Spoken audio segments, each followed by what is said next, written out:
Cockroach जनता पार्टीच्या Instagram खात्याच्या विरोधामध्ये मुंबई पोलिसांकडे एक सायबर तक्रार दाखल करण्यात आली आहे। कॉकरोच जनता पार्टीच्या इंस्टाग्राम अकाउंटवरच्या ज्या हालचाली आहेत त्या अत्यंत संशयास्पद आहेत। अल्पावधीतच त्यांच्या फॉलोअर्सच्या संख्येमध्ये मोठी आणि नाट्यमय चढ उतार झालेले आहेत असा दावा देखील या तक्रारीच्या माध्यमातून करण्यात आला। वकील अरविंद सिंह यांनी मुंबई पोलिसांकडे ही लेखी तक्रार दाखल केली, तर या तक्रारीवरती देखील अभिजित दिपकेंनी उत्तर दिलंय।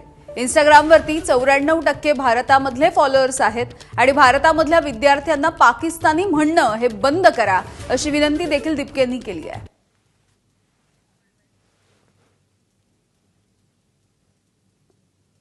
ह्यांच्या खात्यात उतार चढाव जास्त आहे, म्हणजे कधी 10,000 कमी होतो, कधी 50,000 कमी होतो।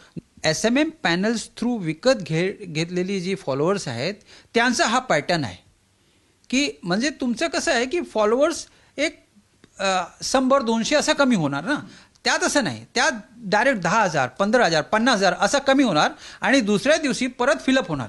आम्ही कसं याचा एक ऑडिट केलं, ऑडिटमध्ये हा सगळं आलं की भाई असं असं दिसतंय, इनॲक्युरेसी दिसतंय ते, तर ते इन्व्हेस्टिगेशन करून खरं आहे की खोटं हे पोलिसांचं काम ना।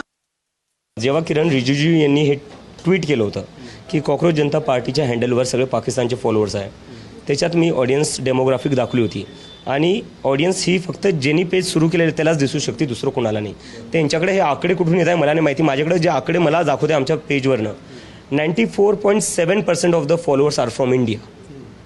तर हे 94.7% इंडियन यूथ जो आहे त्यांना पाकिस्तानी का म्हणताय तुम्ही? मी आज एक प्रश्न विचारतोय, कशावर विचारतोय मी? ज्या मुलांनी आत्महत्या केली त्यांच्यासाठी प्रश्न विचारतोय मी।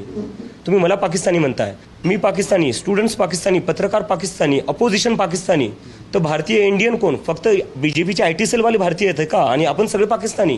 काय लावलं या देशात तुम्ही?